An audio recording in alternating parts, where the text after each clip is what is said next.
What's going on, guys? Welcome back to the Fourth and Wrong podcast. I am one of your hosts, Marshall, along with Colin, Dallas, and Donnie. We are here for episode 50. We have been recording these episodes for over a year now. It's been almost a year and probably a couple months, I'd imagine. We started right before this last season. So episode 50, we appreciate you, a couple of people that watched and tune in every now and then and deal with our bullshit. So we'll have a little longer of an episode. We've got some cool things we're going to incorporate this episode that Dallas put together. But we'll obviously cover our main stuff going into the pre-Christmas week of football. We've got some Saturday games this week, and we've got a lot of NFL news to cover and just random stuff we're going to talk about. So before we get into all of that, I am going to go over our picks from last week. Just realized I didn't turn my light on, but I don't look, it's not that bad. So I also have the overall picks. We have 3 weeks left in the NFL season. So obviously I touched on it a little bit. I touched on it a little bit a couple weeks ago, but last year Donnie won in the overall standings in terms of picks. Dallas was in second, Colin was in last, and I was in third. Unnecessarily. Yeah, I was gonna say. Had to take a little. I had a brief moment. I was like, "Oh shit! Did I finish third last year?" Colin finished in last. I finished in third. Colin, you fucking suck. Like, so going through the games, I was the only one to pick the 49ers, and they lost. All of you guys picked the Rams. I guess I'll say the records first before I go through the games. There's some wild ones in here, but there were some wild upsets, I think. But in last place with a record of 10-6 is Dallas in last place. 10-6 gets you last? that's tough. And in second to last is me at 11-5. And tied for first place at 12-4 is Colin and Donnie. At 12-4, both of you guys tied. Damn, so it was close this week. It was very close. So again, I was the only one that picked the 49ers. We all picked Washington to win. We all picked Kansas City to win. We all picked the Bengals to win. Dallas and Donnie picked Miami to win. The Texans won, so me and Colin got that one. We all picked the Ravens to win. Donnie, Lone Wolf Jets, and they got the dub. Aaron Rodgers coming in clutch. Davante Adams put up 193 yards and 2 touchdowns. He did it all in the second half, too, I would like to know. I think we all picked the Panthers, which was a wild one. Dallas Lone Wolf's the Bucks, and they get the dub. And a pretty, I'm not blowout, but 30-17 against a good Chargers team. Kind of wild. 40-17. Oh, was it 40-17? That was a blowout. Oh, yeah, it was a blowout. For some reason, I don't even know what the 30-17. final score was. At one point, they were up like 30-7 or whatever. It's we all picked the Broncos. We all picked the Cardinals. Dallas was the only one to pick the Lions, and they lost. Donnie Lone Wolf the Eagles, and they got the dub. Dallas Lone Wolf the Seahawks, they lost. And we all picked Vikings. And then it was a split in Raiders and Falcons. Dallas and Donnie picked the Raiders. And you see, with the Raiders game, me and Donnie were just so Amir Abdullah. We were just so convinced he was going to carry this team. I mean, who scored the only Raiders touchdown? I don't give a fuck. Exactly. That's what I'm saying. So going into the overall records for this year, in last place is the same guy that has been all year. It's still me. It's still me. At 130-93. In second to last, Donnie at 133-90. He is 3 games ahead of me for third place. With 3 weeks left. Oh man. With 3 weeks left. God damn. And in first place at 149-75 is Dallas. Fucking try hard. How far behind him am I? Colin, Dallas has 149 wins. Colin, you are at 147 wins. Oh shit! You are games? 2 games This is behind gonna him. be He's good, 147 and 77. Dallas, I think me and Donnie, Donnie, you should just Dallas, you should just fucking stiff arm me the rest of the year and pick what I pick. Dallas, we need your help. We cannot have Colin winning picks out here. Like that is just not what we need to do. Like I feel like that's just not good for like the viewership's gonna start going down. The 5 is gonna go down to 2. I know ball, I just don't know trivia. All right. You do not know ball. You do not know ball. So only 3 games separating first. I can't hear you from fucking third place. Only Shut up, bitch. So it's a no place, second and third place. What's the gap between me and Colin? Like 10 games. Like 14 games. I'm gonna run Donnie, down. respectfully, you need to worry about Marshall and not Colin. No, I'm gonna run Colin down. Second place is not happening. I'd have to go like winless this week for you to catch up. Well, knowing you, Colin, it's on the board. Not gonna lie. So I will You're go gonna be over. for every game. I'll go over the overall standings after week 17 in 2 weeks, so we know going into the final week what it's looking like for mainly for the first and second place race and the third and fourth place race. So to be fair, though, that's pretty good because we're gonna see who takes first and we're gonna see who takes last, and nobody wants to take last. So, yeah, that's all I have for picks. We can get into the news that we were going to talk about. Obviously, we'll start with obviously this is mainly a Lions podcast as much as it is just a football podcast. So talking about the Lions game, me and Dallas were at that game separately. We didn't even go together, and he just happened to be sitting right next to me. Didn't tell me. He just literally walked up to my aisle and was like, "Hey, can you move?" And I literally went to, "Sorry, sir," and got up, and Dallas was just standing there. I'm like, I was gonna say right. I saw that he was in the club level, and I was like, "Oh shit!" He apparently kept it because he's game? like, "Yeah, I'm sitting in your section." I was like, "Oh, what seats?" I don't know, and he knew the whole time. He just didn't want to tell me. But amazing game on paper, like a high scoring game, no defense. I mean, that's an amazing game to some people. It's a good game to watch. So I think it's the highest total point game since like the 60s or something like that. yeah, it was a really good game. It was a huge big battle, but the Lions were on their back foot all game. I mean, from the get-go, the Buffalo Bills scored, and we were on our back foot.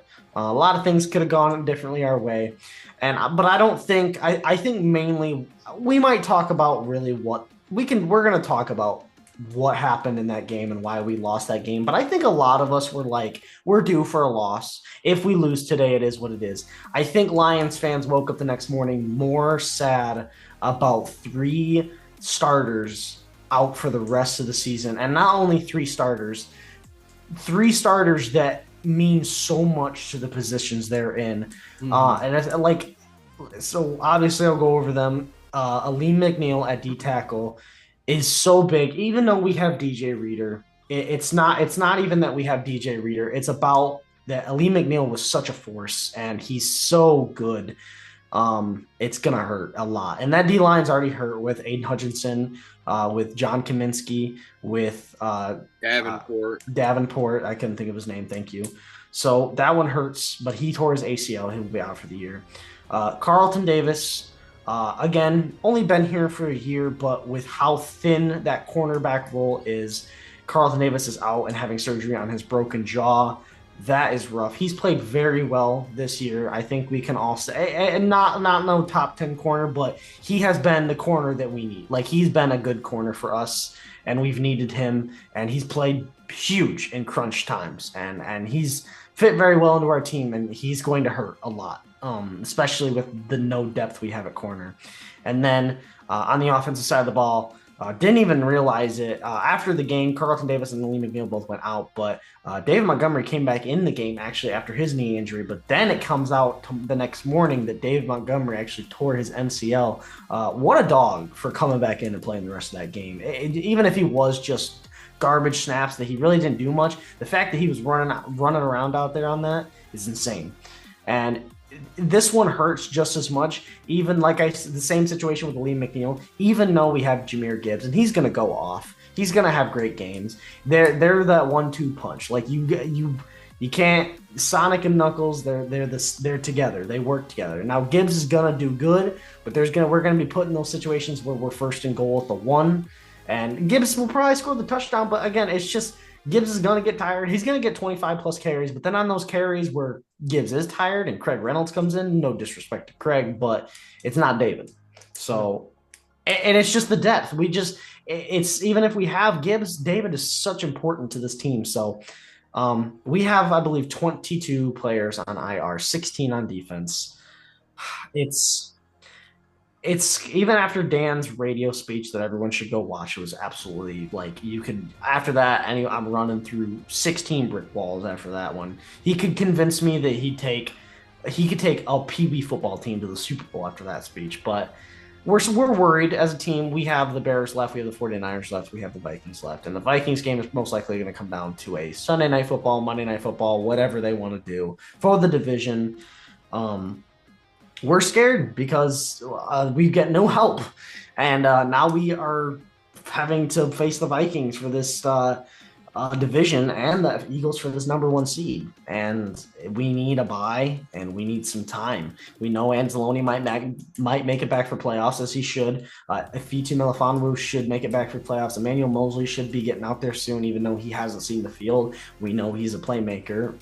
A couple years ago he used to be. But just a lot of scare going around after that win. Yeah. So I've said my piece about all of it. I'll let you guys go ahead and say your pieces. Yeah, I mean, obviously, sucks to lose. And I think if we didn't have the amount of injuries, it would legitimately be like, damn, like, we were due for a loss. And like part of me is still, kind of just like, damn, I kind of went into that game expecting that to be a loss. I was not expecting to lose 3 more defensive players and 2 of them getting carted out. Well, the Khalil Dorsey one was nasty. That was bad. Yeah. That was very similar to Hutch's injury, it looked like. So, I think that's the thing now that's like, how do you respond kind of thing of, like Dan said earlier, you've got a lot of defensive guys that haven't really gotten a shot yet and they're getting thrown into the fire in crunch time. Like, how big of an opportunity can you fucking get, to make an impact on this team and kind of, prove your worth here in Detroit. So, I mean, as a fan and like on paper, it seems like this is going to suck the next couple of weeks. But like, I also am kind of just like, prove to me that, you guys can keep it together. It's not going to be easy, but are you guys up for the challenge, and I think that Dan is at least going to have the guys motivated. Whether or not it actually works out and we win these next couple of games, we'll see. But I think without a doubt, they're going to at least be motivated to try and pull these out. I don't think it's changing a damn thing, losing a couple more players. Yeah, man. These injuries definitely suck for sure. I think it's the defense. Like Monty's injury sucks, but I think we could still get away without having Monty on the field. That was the other thing I was going to say is I think that people are not giving Jahmyr Gibbs enough credit for the type of player he is. He has not gotten the workload that he's about to get these next couple of weeks. Mm-hmm. But I think that Jahmyr Gibbs, while he has an entirely different game than David Montgomery, he can be just as impactful to the game as David Montgomery can. I think that we may see a drop off in like run production specifically. I think he's going to come in and still have a significant impact on the offense like David Montgomery did. It'll just look different. I don't think we're going to lose anything there.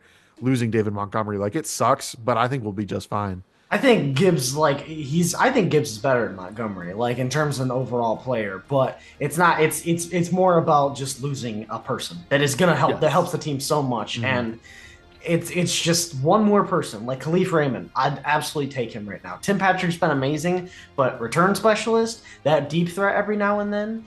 And before we move back to Dallas and then on to Donnie, David Montgomery finishing out his season at 775 rushing yards. And the line was at 775 and a half. The books made the call. I'm just kidding on this one. They said, hey, you got to take this ship out. So that is wild. But that is tough, man. Go back to you, Dallas. Well, one more thing on David Montgomery, and then I'll send it back to you, Dallas. I'm so sorry. But I also saw today that he was having a coat drive out in Detroit, and they asked him, like, how are you feeling and everything? And he said that, even though Dan Campbell said that, it's not looking great and he's probably done for the year and he's going to have surgery. They're still apparently not 100% sold that he is out for the year, and it kind of just depends on how the surgery goes. I'd take him on one leg. Honestly. So like I think ultimately if it's like you're back for like the NFC Championship and the Super Bowl, let's say they get there, I personally, if like we are still good enough that we haven't seen a significant drop off without him, I think you could just sit him unless you absolutely need him. If he by some miracle can make it back for either of those games. But I just thought it was interesting that he's not 100% sold that he's done for the year. So we'll just have to see what happens. Yeah, going back, I don't think the offense will be impacted too much. More or less, we scored 42 points against the Bills. David Montgomery had 5 carries for 4 yards. Yeah. Like, he had production through the air with 4 catches for 31 yards, but Gibbs could easily get those 4 catches and 31 yards. So I'm not too worried about the offensive production. The defensive production, however, that's where we gave up 48 points to the Bills. We're giving up points to the Bears, Packers. Like, we're going to be giving up points to the Niners here soon. Vikings are going to put up numbers on us. It's just, can our offense outproduce the other Christian offense? McCaffrey was healthy. Oof. That man's going for at least 600 yards that game. Just on the ground. Yeah. Don't even count his air yards. Yeah. But yeah, the defensive losses are going to be what kills us in the end. But yep, go ahead, Donnie.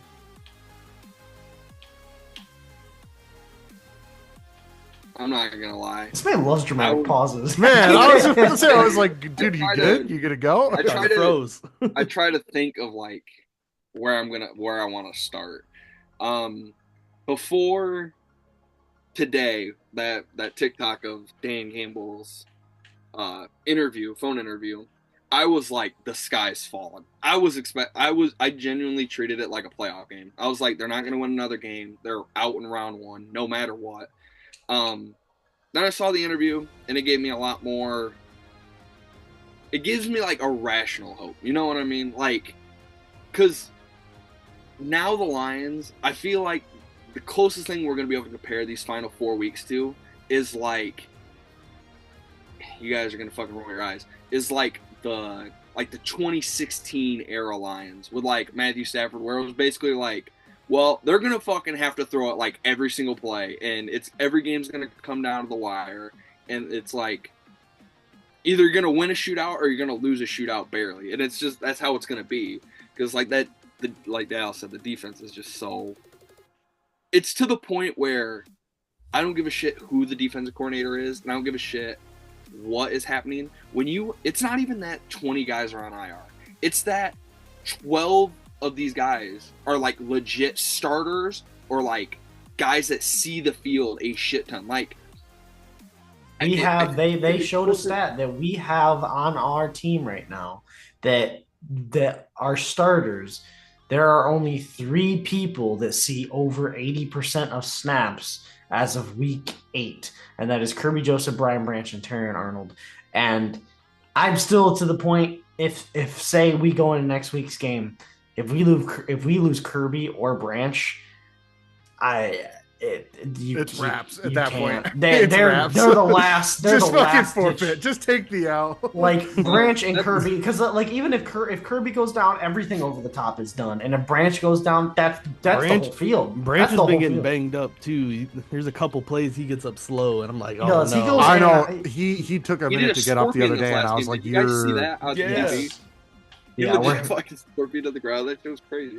Yeah. But I mean, we say that though. But I mean, I don't know about you guys. I was saying that when Aleem was the only defensive lineman we had left, and now he's hurt. And now I feel like it's to the point with injuries where after you have like your 8th starter out for the year, it's like, well, the defense is already a shell of what it was. What does it matter if it's fucking we have 2 starters out there or we have no starters out there? Like at this point, like Brian Branch is awesome, Kirby's awesome.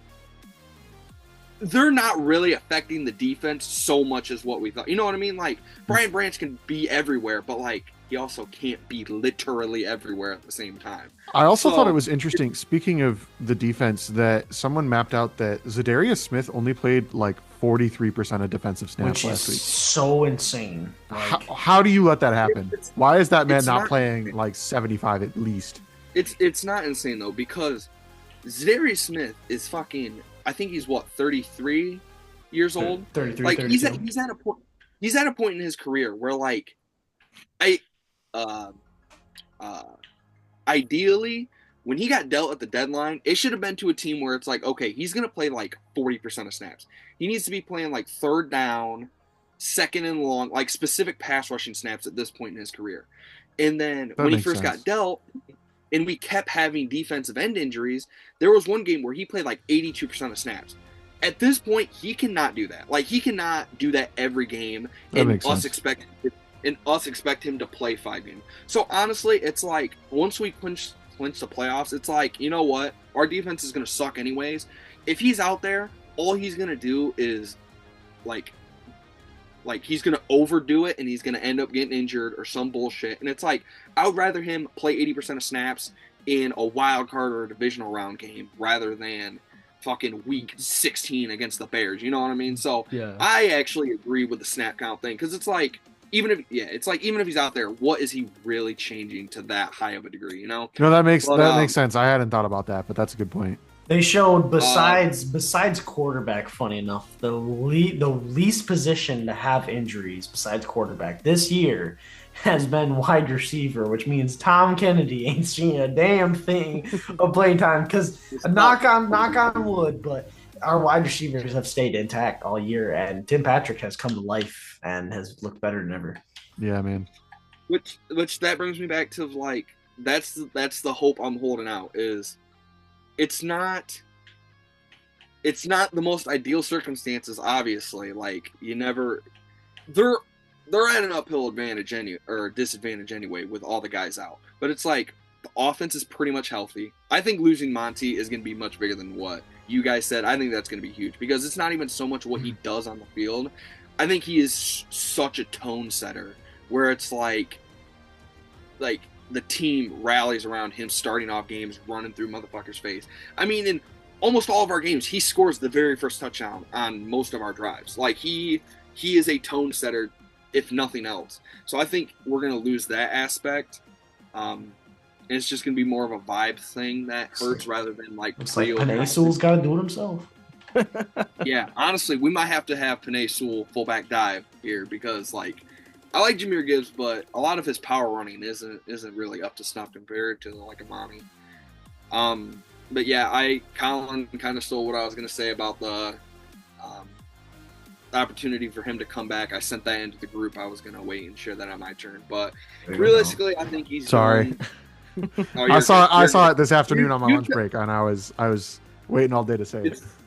It's the disadvantage of me going last. Yeah. But yeah, that sucks. But I mean, like Dan said, the Lions, I don't know about you guys, the Lions got really comfortable. I think a lot of fans got really comfortable with how things were going.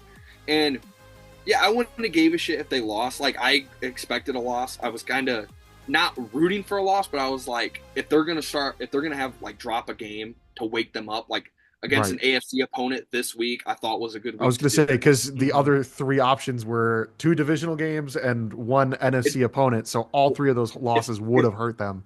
Say if we would have won this week and lost next week and the Vikings and everybody still won, it would have hurt more because our conference record would have been worse. So yeah, it's actually, out of all our games, this was the best one to lose, especially because it's against the Bills. It's the best team we're going to face down the stretch. So like that also mentally is better. But like Dan said, I think everybody needed punched in the mouth and like reminded that while the Lions are like one of the best teams in the league, and we all think that and we all know that and we all expect a Super Bowl, like they got to go fucking earn it. Like, they haven't earned shit yet. Mm-hmm. So far right now, they have the same resume as the 2018 Jacksonville Jaguars, who went to the AFC Championship once and then never had any success after that. Like, that's the Lions' resume right now. So like, you got to go out and fucking earn it. That's all there is to it. Yeah, before we move on, I Okay. do have a couple. A little difference between the two. I couldn't remember what team you were talking if about. you're looking at That paper that right team that team was all defense based. That team Yeah. that team now, was I'm totally saying in terms of team success. No, I got what you Not are. team structure. I got what you, Yeah, I yeah. got the gist of what you meant. Uh, I was just like, Before we move on, a couple of things. A couple of questions, I should say. With all of these defensive injuries, if we go out and lock this shit down the next couple of weeks and come out with the 1 seed and the North championship, I feel like that's got to lock up Dan for Coach of the Year. I feel like he I already mean, might have it locked up. well, there's still kind of a debate on out there about Right like now, whether or there's not he no really deserves it. But I think at this point, if they continue After and Jim they Harbaugh lock got up the 1 blown seed, out by the Bucks, and the then- only other argument you have is oh God, what's his name from the Vikings?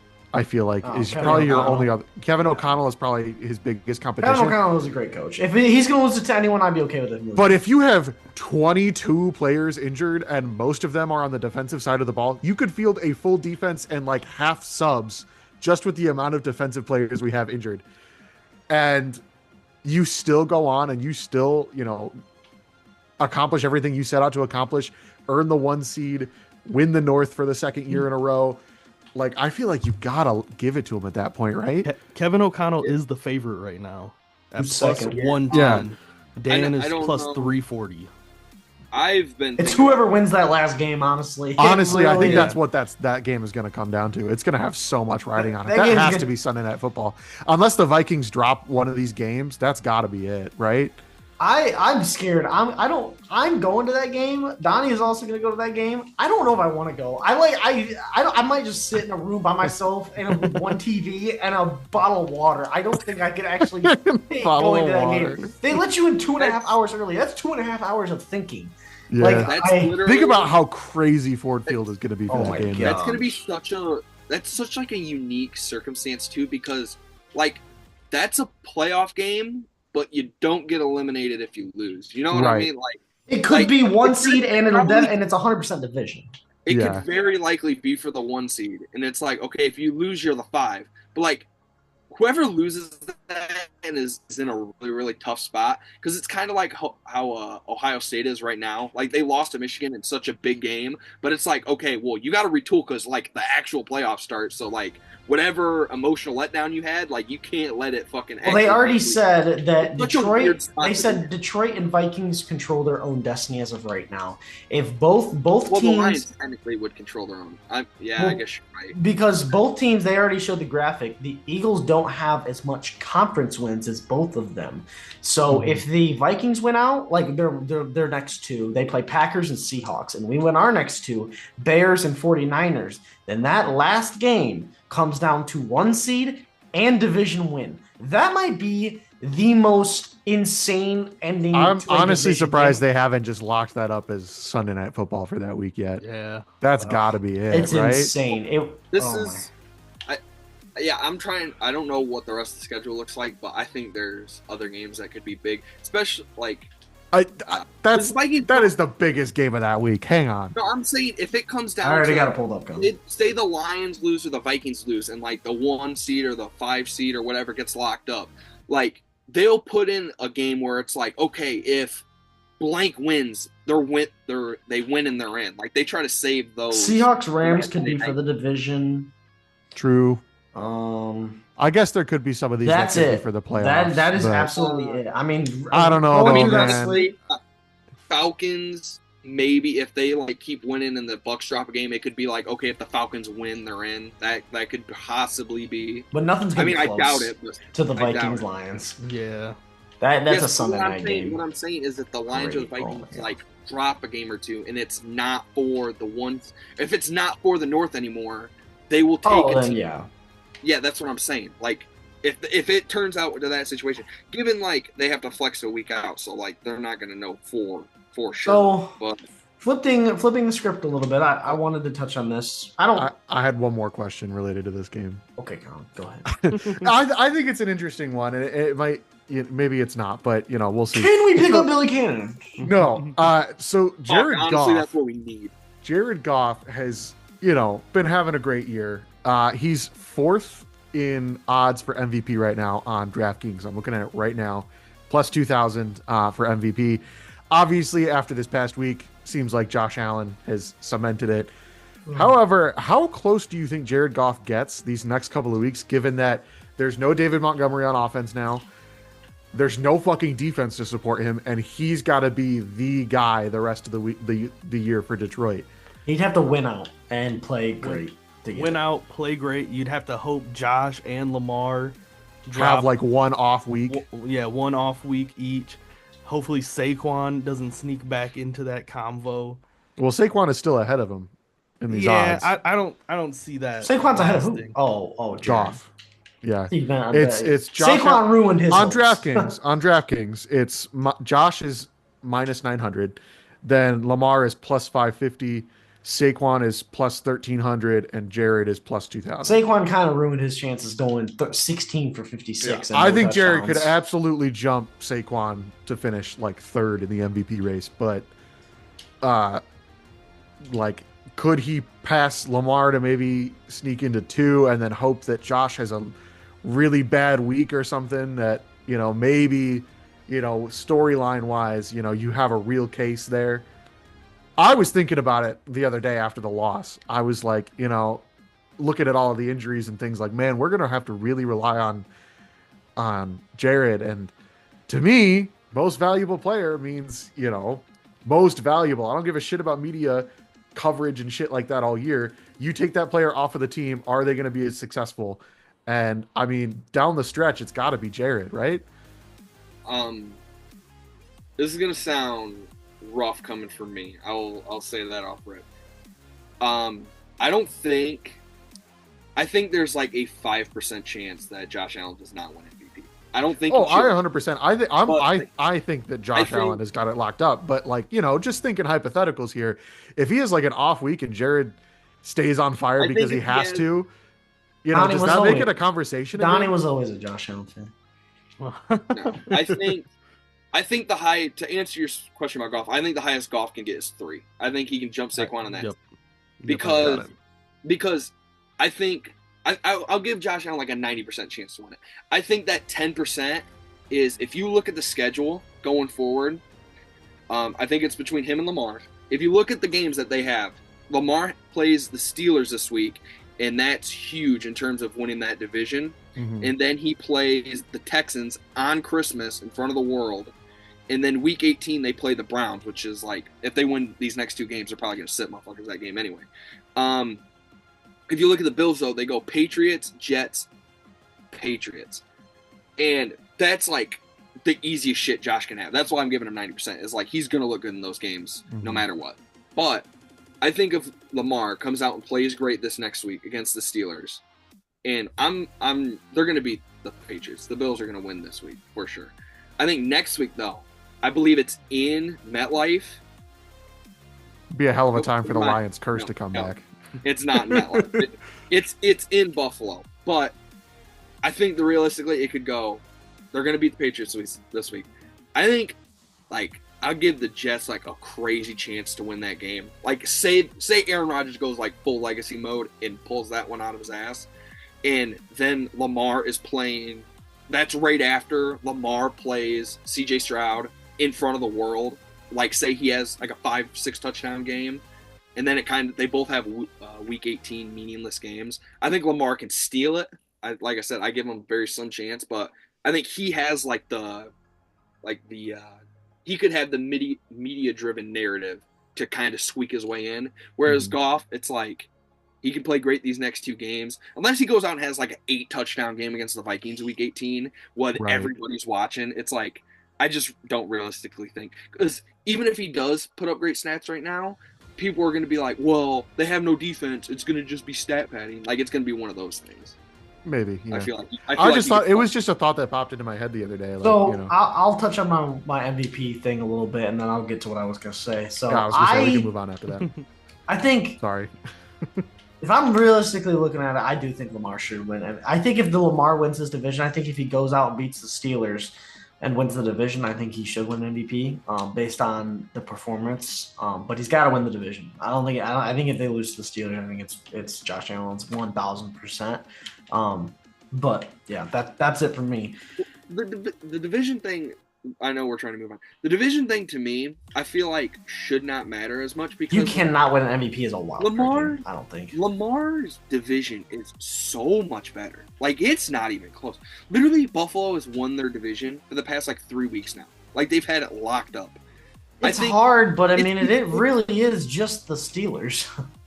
It's the Steelers, and then the Bengals are like going to be one of the best 6-wins teams we've ever seen, just because they so they're already at 6 wins and they play the Browns this week. That's a perfect transfer. That's a perfect transfer. What I want to talk about real quick is that it's probably not going to happen, but the Bengals could make the playoffs. I was looking at the standings and I was just thinking about that. So let me explain. They need some things to go their way. Let me explain how. In reality, like it's not going to happen, but this is absolutely possible, and it really doesn't seem that challenging. So, the Bengals need to win out. Obviously, they play the Browns. I think they beat the Browns. They play the Broncos, then they play the Steelers. All they need for it to happen is the Chargers or Broncos to go 0-3. The Chargers and Broncos play each other on Thursday Night Football. It's in LA. If the Broncos lose that game in LA, which they're favored. I think they might lose that game. Then they play Cincinnati in Cincinnati. So you're playing at their home turf. If they drop that game, it comes down to the final week where the Broncos will play the Chiefs, but the Chiefs are probably going to be sitting starters depending on what the Bills do, what the Chiefs do. The Chiefs have to play the Steelers. Chiefs could lose to the Steelers, so it might be for a 1 seed. And then the Bengals play the Steelers. So it comes down to that last week. I think it could come down to that last week, and then all the Broncos got to do is win, and they beat a second-string Chiefs team. But that is not a lot, especially when the Broncos or Chargers lose this week. If the Broncos lose this week, they play the Bengals, so they can control that destiny. And then if the Bengals just had a defense, how good would they be this year, man? It's crazy to say that. Don't be shocked if somehow they make it, because that is really not a lot. There's only 3 weeks left. All they need to do is win out. And they need one of these teams to lose out, and the one team they do need to lose out, they play. So realistically, it's just 2 games that they need them to lose against their other opponents. Not to play total devil's advocate there, but yeah, I wanted to bring up the Chiefs. Like they might be playing their second string if they lock up that final one, and also the Bengals and specifically Joe Burrow are like notorious for playing. Not playing tough, but playing down whenever they play the Browns. Like he struggles against the Browns. I think he's only beat the Browns maybe twice in his whole career so far. So he beat the Browns this year, and I don't think he did. I believe he did. But before that, I think he was like 1-6. Like he has oddly struggled against the Browns. He beat them in Cleveland. This one's I'm just saying like we think like, oh, they're going to beat the Browns. I wouldn't put like all my money in the world that they're going to for sure beat the Browns. I know the Browns are in a rough spot right now, but I think that's just going to be tougher than what you think. And then, yeah, the Broncos, I mean, their offense isn't great, but I think it's good enough to beat up on the Bengals. And that Broncos defense is crazy, so it's like strength on strength. So I think that one's a coin flip. And then, yeah, week 18 is fucking going to be weird. But I get what you're saying. I just think that, I'm giving it like a 20%. I'm giving it like a 15% chance. Like, it could happen. And say the Broncos beat the Chargers, so then the Chargers need to lose out. Their final games they play, obviously, is the Broncos. Never mind. All right, move on, because they played Patriots and the Raiders. I don't think the Chargers are losing out. So yeah. Imagine if the Chargers did lose out. It'd be the Chargers move of all time. It'd be the Broncos if anyone's gonna lose out. There's no way we're losing out to the Patriots and the Raiders. Please. Crazier things have happened. I'm not gonna lie. If the Chargers lost out with that schedule, people might legit like murder Justin Herbert. Like that would be the most fraud conversation. Justin Herbert. He's had a good year. No, I'm saying like how they always shit on Justin Herbert for like losing big games and shit like that, and not having any big moments. If he dropped those 3 games and missed the playoffs, like I like Justin Herbert, I would be like, yeah, this fucking guy. Speaking of teams that need to be just burned.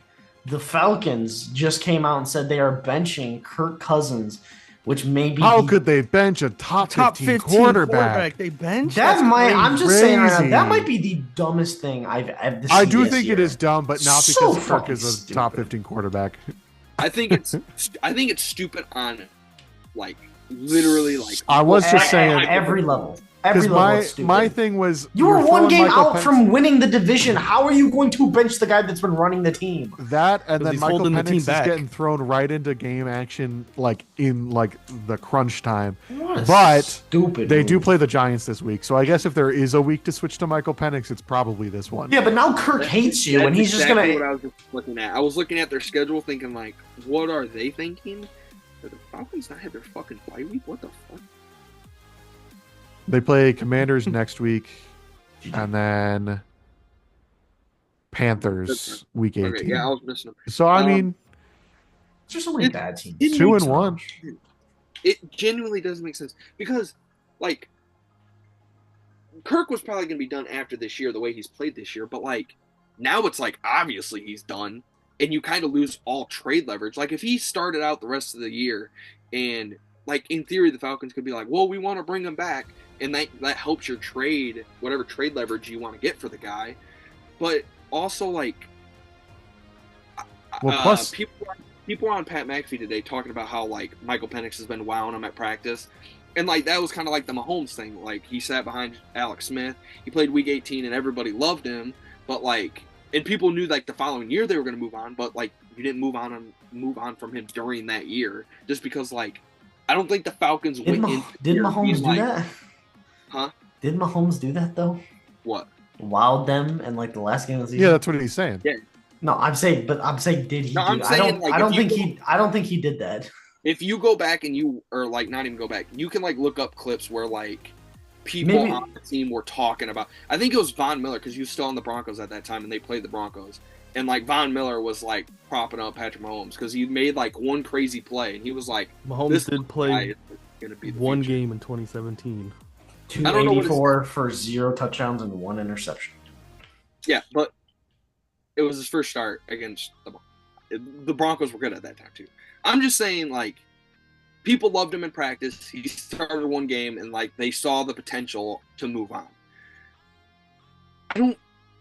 So you're saying feel Michael like- Penix is the next Patrick Mahomes? Is what you just That's said? what I'm hearing. I'm saying. Yeah, if I'm you were okay to with it. go back- if you were to go back at the beginning of the season and tell Falcons fans, you guys are going to be one game out of the division race. You're still in the wild card hunt for the playoff, wild card hunt for the playoffs, and you're going to switch out for Michael Penix week 16 with all that set up. They would be like, "What the fuck are you talking about?" That is Especially so- like playing. I get playing against a bad team, but this is the time to let Kurt get on a roll. I get let it. Kurt, let Kurt get some like. Let Kurt get on a roll and like actually like build. How many weeks does it take for a man to build It's some also steam? different. It's different because I told you guys earlier, I don't think Kirk's playing well. I think Kirk has like some issues Playing going ass. on. I think his problem's more. He's playing better than Gino. He's having an issue because I were watching people talk about this today. He's having an issue like I think Gino's mentally, been ass. like reading coverages and shit. And I think it's a scheme fit, and it's like Kirk mentally isn't there because like Kirk, I guess, has been one of the best quarterbacks in the league over the past couple years in play action. And this year, the Falcons are running like literally the league's minimum amount in play action. Like they're running at like 20% of the time, and that's what Kirk's really good at, and that's what he did in Minnesota and stuff. So I think it's just not a good fit. I think that's a part of it. And then Kirk's obviously he's out of his rhythm because he's doing stuff he's not used to doing. He's coming back from an injury. I think that's a big reason he's not playing as well. But it's just, if they would have lost yesterday against the Raiders and like they were eliminated from the playoffs, I would be on board with this. Let me say that. I would finish out Kirk's year personally, like if I was making the Falcons decisions, but like I would get them moving to Michael Penix. Still being in the playoff race, I could view, if I'm a Falcons fan, I'm viewing this as like a punt on the season. Like we have a chance to make the playoffs, and you're putting in this guy who might be great, but like we don't know. They're like, one game out from the division make the lead. Like, playoffs. why would you They do win that? the tiebreaker with the Bucks. That's the thing. It's Well, if they they win have one to game back and the the Bucks record. drop the game, they're in the lead. That's the only thing. It's just like it feels like a punt on the season, and like if you want to do it, it's fine. I just don't think. I think it's Raheem Morris just not making a good coaching decision. That's what I think it boils down to. Real quick, Marshall. I already have looked at this. I've already looked at the stats. Kind of close. I've looked at the stats. You watch them play. This man Gino has not been good at all. They're kind of close. This man Gino kind of gets hated. He does, but he's not. I don't think he's better than Kirk at all. I don't think he's better than Kirk. I think it's close though. Look at the stats, and it's close. I just sent them in. I've already seen them. I don't even have to see the stats. This year, I said Kirk's about the 15th best quarterback, and I would put Gino like maybe a spot or two behind him. Like I don't think Gino's played bad at all either. Ooh. All right. Anything else before we get into picks? Nobody has really watched the Aaron Rodgers documentary, so we don't really got to talk about that right now. Yeah, I wanted maybe to next bring week. Up, I wanted to ask. We're a week late on it because it happened literally the day after we recorded last week. But Belichick going to UNC. Yeah. I don't think any of us realistically thought it was actually going to happen. I thought it was just like a media. I thought it was like a media. No, I thought story. It was like just one of those things. Like he told me it was going to happen. I figured he had some connection at UNC from like the Patriots back in the day, and it was like, hey, we're going to interview you. It's going to make us look good from you coming in. It's going to make you look good because you're interviewing for jobs and like people know you're available, that kind of stuff. But once that shit got announced, I don't know how you guys feel about it. I don't know how to feel about it. I wanted to ask you guys. I think he's going to be ass in college. You want to know how I feel about it? His dad coached for UNC. His dad coached for UNC. So that's the connection. You want to know how I feel about it? I'm going to tell you exactly how I feel about it. I honestly couldn't give two shits. I don't. It's an old ass motherfucker playing for a college that I don't care nothing about. So I'm going to be honest. I don't give a flying fuck. That man could go break records, never lose a game, or he could never win a game. And guess what? I'll be like, that's sweet. Good shit. I also realistically do not think you're getting the full 3 years out of that man. I think care. You're lucky if you get one full season out of him. Well, I was gonna ask two things, or I was gonna bring up two things. On that note, I think they might be lucky if he coaches a single game for them. I don't know. I saw that his buyout drops like June 1st of this upcoming year. Like not even after a full season. If it's like he doesn't have to coach a real game for an NFL team to buy him out. It's like $1 million. So granted, no NFL team is going to hire someone that late in the cycle, but it's just like, what are they doing? I think you never know. He could be our special teams coordinator. I think it's pre-June 1st, it's $1 million, and post-June 1st, it goes to like $10 million or whatever. I think that's what it is. And like a coach would be hired by June is I agree with you. It's post-June. Right, it's post-June 1st it drops. Yes. Ooh. Regardless to that. Unless they phrased it wrong in what I saw. I don't know. I saw it literally the day he signed, and that was a week ago at this point. So maybe one of us could be wrong. But either way, I think it's realistic. Like he gets a job offer. I could see him never coaching a game there, and like him getting an NFL job. I wouldn't say like it's super likely, but like I could definitely see it happening. Carolina Panthers. I also wanted to ask you guys. Obviously, Marshall doesn't give a fuck. He made that well fucking known. What do you guys think? What effect do you guys think this will have on his legacy as a coach? Because I don't think it'll have any. I think I don't know about you guys. I view Saban as the best college coach of all time. And he went to the NFL and didn't really have success. I think it's just, he's not Saban's not the best coach of all time. He's the best college coach of all time.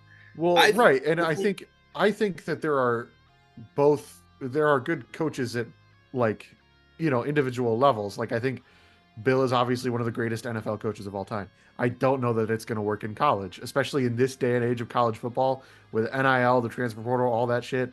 I don't know that that's going to go well for him. We'll see. Maybe he'll shock me.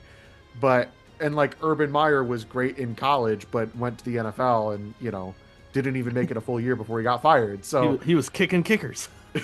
Right. So it happens. To be fair, Urban Meyer could have worked if he wouldn't have been doing dumb shit off the field. That was his problem. We didn't even get to see what but it sounded like he lost the locker room pretty quick. So I don't know that would have worked out for him. I could guess that. But yeah, I think honestly, if Belichick, if it was ever going to work, him coaching college, I feel like right now is the most likely time, with how the college game has kind of become like a light version of pro football. Like I said, I don't know if it's going to happen. I don't think it should affect his legacy. Like, I think he's still the best NFL coach of our lifetimes that we're probably ever going to see. The only thing that I think is really going to like hurt him if it doesn't work out is when Saban went from, I don't know where he was in college, but then he went coach the Dolphins, and then he ended up going, where was he? I think it was LSU before or after the Dolphins? I honestly have no idea. No, it was LSU because he went from Michigan State to LSU, then LSU to the Dolphins. Okay. But I think a big thing for Saban is, like, he was probably regarded as like a great college coach at that time. Goes to the Dolphins, whatever happens, doesn't work out. He goes to Alabama, and then he has that crazy run, and now we view him as the college GOAT. I think what could really hurt Bill is, like, he had that obviously amazing NFL career. The last couple years weren't as great, and then if he was to go to UNC and it doesn't work out, I think it's going to be a negative knock just because that's the last thing we ever saw. Like, if Saban would have won all those titles at Bama and then went and coached the Dolphins and it didn't work out, I think people would view him in a different light just because, like, the last thing we see is always something that we remember most of the time. You know what I mean? Like, sports fans are going to remember the very end better, or they're going to remember it more prominently than what we probably should. So I think that could go against Bill. If they go there and he literally wins like 3 games a year and he's fired after 2 years, like, I think that could hurt his legacy, but I don't think it should. I don't think it'll matter because Andy Reid's going to take that crown. Andy Reid might end up being the best coach of all time when it's all said and done, which is kind of crazy. He won't. All right. So if there's no other news that we want to talk about, we can transition into picks. Yeah, no, we don't need to talk about that. We touched about it a little bit last episode, but we didn't go into detail. About who? Campbell. We couldn't have talked about that last episode. Well, we talked about him leaving the field and stuff, but we never got any repercussions that happened. We couldn't have talked about that. That happened last week. Yeah, that game happened 2 days after we recorded. We record on Tuesdays. That happened last week, though. Yeah, that was the Thursday game, though. Yeah, that was the Thursday game. Yes, and we record. And we record on Tuesday. Yeah, it was Thursday, this past week of games. Thursday, we watched Sunday, Monday, and then we recorded Tuesday. And that... No, I'm pretty sure I think that game was the 12th. Yeah, I was going to say that was this Rams 49ers games from this past week, like this past Thursday. I thought it was the week before. No. Or I guess it just happened Thursday so long ago. I know, it happens, but I was like, we definitely did not touch about this at Do all. we really need to? Do we really need to? Fuck him. Get him out of the league. So real quick, not to, even though I was the one that I think Lamar kind of deserves the MVP a little bit more, but I still like Josh Allen. This is a wild stat you guys have probably seen, but O.J. Simpson and Terrell Davis are both Hall of Famers. Starting off strong. Should have said Terrell Davis, then OJ. O.J. Simpson and Terrell Davis are both Hall of Famers, and they both have 61 and 60 rushing touchdowns in their career as a Hall of Famer.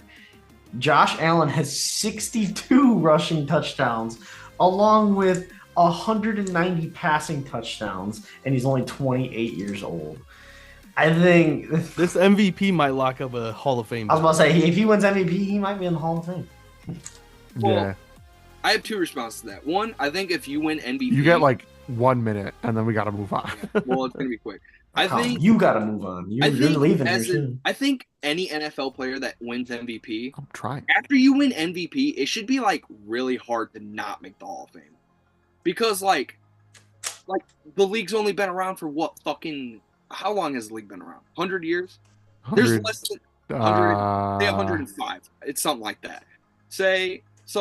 There's only been 100, 110 guys that have been actually less than that because the MVP wasn't always a thing. Say there's 80 guys who's been NFL MVP. Like, that is a very exclusive club. And like Cam, a guy like Cam, it's like he had a solid career, but like the MVP, like I think should get you in. Like that's such a huge honor that I think it should be like an almost automatic Hall of Fame bid. Secondly, I think that stat is more about how the game's changed and how football has changed since the 70s, 80s, 90s than anything else. I mean, it has, but it's still wild. Because this man, Patrick Mahomes, is probably going to end up with that many touchdowns. He's only going to get like 6 or 7 a year, like rushing. But it's like, I think that's more about the game than it is Josh Allen specifically. All right, congratulations, Rich Gannon. You're a Hall of Famer. Yeah, I think there's probably. I would bet you there's about. 10, I'm not saying first ballot. I'm saying. I bet you there's about 10% of MVPs that will never make Hall of Fame. It should be an extremely low number. Just because, like, MVP, if you were the best player in the league for 1 year, like, you should probably. Chris Johnson probably should have won MVP, and he didn't, but he ain't gonna make a Hall of Fame. All right, moving on to picks. Thursday night football. Whoa. No, what are we doing? First off, do we want to go through the entire friggin' list, or do we just want to do it the fast way? Do we want to do it like we did last week?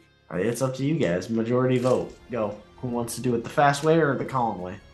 I mean, we could do it the regular way. And we can do a mixture of both. Right, like we do not need to spend a million years talking about. Donnie can just stare at the certain ceiling. games. Apparently, like Giants Falcons. I don't think we need to spend too much time on. All right.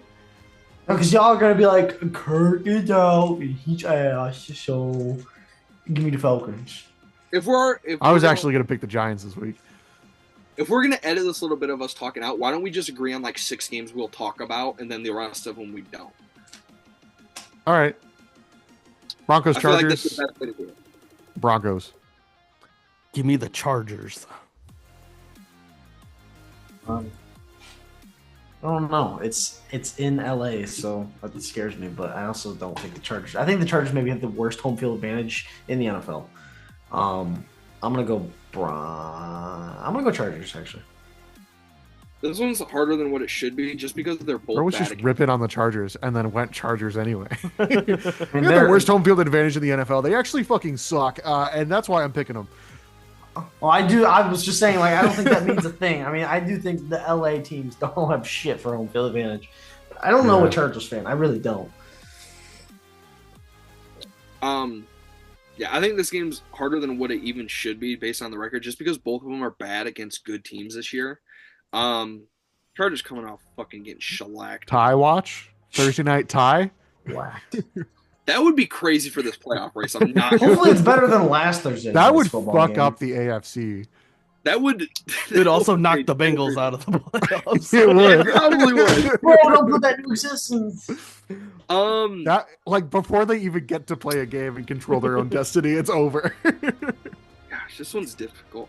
I'm gonna go with the Chargers just because they're at home, given that doesn't mean much. But I could see this one going either way. It's whoever wins this, I think could actually like win a playoff game. I'll say that. But other than that, this game isn't that entertaining to me. You went Chargers? Yeah, I'll go Chargers just because they're at home. I'm lone wolf from the Broncos. I'm kind of surprised. All right, Texans at Chiefs. Saturday games are back. Yeah. I'm gonna go Chiefs, just because it's at Arrowhead and it's starting to get cold. I think the Chiefs are due. Give me the Texans. Give me the Chiefs. Potentially Mahomes is no banged up. Mahomes. I'll say Mahomes is banged up. The Chiefs are only favored by 3, which is kind of crazy. Carson Wentz legacy. Legacy game. I'm not gonna lie. If Carson Wentz starts like 2 or 3 games, I could see them winning those games. I think Carson Wentz. That's been my favorite thing. You think Carson Wentz is what? They're saying He's a bust. like Carson Wentz has the Wentz chance is to a do the bust. funniest thing ever. Give me He's a Carson bust. Wentz over Kirk Cousins. He's a All bust. that is Carson Wentz has a chance to do the funniest thing ever. I didn't even think about that. That'd be crazy. Oh, did you pick? Sorry. I didn't hear. I don't think he did say who he picked. Who? Dallas picked up. I was waiting for you to go, Marshall. You What? said Chiefs. I said Chiefs a That's while the only ago. reason you started talking. Is because Yeah. Right. I said Chiefs like 5 minutes ago. This I is go why we got Chiefs. to do quick picks. We're off to a great start. We might need to just rattle off some Going picks Chiefs. after this. Going Chiefs. Steelers at Ravens. This is gonna be a good fucking game. I'm gonna go Ravens because it's at home, but it's gonna be close. I agree. Close game. I'm also going Ravens. This game's got me stressing. Like, I have never needed the Ravens to win more in my life if I want this bet to hit. Because if this hits, if Ravens, I'm putting $100 on Steelers money line, and I'm not even kidding. Because it's the hedge of the lifetime. So I'm gonna also hedge in my picks. And I'm gonna go Steelers. Ravens. Giants at Falcons. Gimme. Oh, but it's Tim Boyle, isn't it? Never mind. Give me the Falcons. Give me the Michael Penix led Falcons, baby. I forgot that Tim Boyle was playing. I was gonna pick the Giants. That was I gonna be my cannot believe upset. Tim Boyle scored more touchdowns in the NFL than he did in college. Yeah, that's crazy. Give me the Falcons. Bro, the fucking leader in passing yards for the Giants right now is Drew Lock with 414 yards. That is fucking absurd. How? I'm guessing they're not counting. Yeah, Danny Dimes because he got released. Yeah. Oh, that's right, because he's not on the team anymore. Mm-hmm. Yeah, I'm gonna guess that's why. But yeah, I was gonna say, I was like, there's no way he only threw for like less than 400 yards. He played for like 8 weeks. It's gonna be like fucking. That would be crazy if so, because Drew Lock has 414 yards. He's the leader. The leader in receiving yards has 900 yards. So somehow it's like something doesn't. Goes through a bunch of passes to them and through negative passes to somebody it's else. like when they do the passing yard breakdown. It's just other like other. Fucking Christ. Yeah. I'll go Falcons. All right. Lions at Bears, must win game for the Lions. All those injuries ain't gonna matter. Give me the Lions. Fuck the Bears. The Bears should have kept Justin Fields. Let me get the Lions. That makes me want to pick the Bears. I went Bills last week and they won, so the curse might be over. Like the curse, I know the curse was over a couple weeks ago anyway, but they quit bringing up the curse. If the curse is over, quit bringing it up every fucking. All right, I'm going Lions. All right. Oh my god. All right, if we lose the 1 seed, it's your fault. No, because I'm betting on it as well, so it evens itself out. There you go. All these fucking injuries.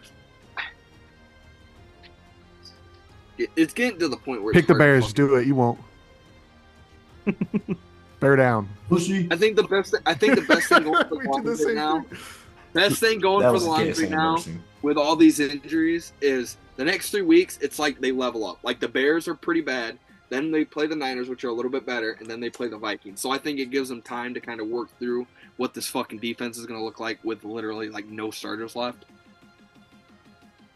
I hope the Lions get to play in the Pop-Tart Bowl. Hey, did you see the trophy? It's got a working toaster. Fire. What the fuck happened to me making my fucking pick? Why are we talking about the Pop-Tart You Bowl? took too long. We got distracted. That one. What's y'all's favorite kind of Pop-Tart? I'm a real though. Unfrosted Wildberry. strawberry. Unfrosted. No, Unfrosted anything. Did you guys see that? You watch Pat McAfee today. Can we make a pick? Somebody on Can we Pat make a McAfee. pick, please? Somebody on Pat Screw McAfee. the football podcast. We'll start a Pop-Tart podcast. Give me the Lions. Give me a Pop-Tart. Come on, Colin. Colin. Wake Colin, up. get us 2 picks. There's a dog barking. I was making sure my dog I didn't don't get out. I was get about to say, you do have a dog, Colin. You know that, right? Well, I know. I was making sure. There's it's a like dog it's barking. like Oh, out wait, in the it's my street. dog. I was trying to make sure it wasn't my dog.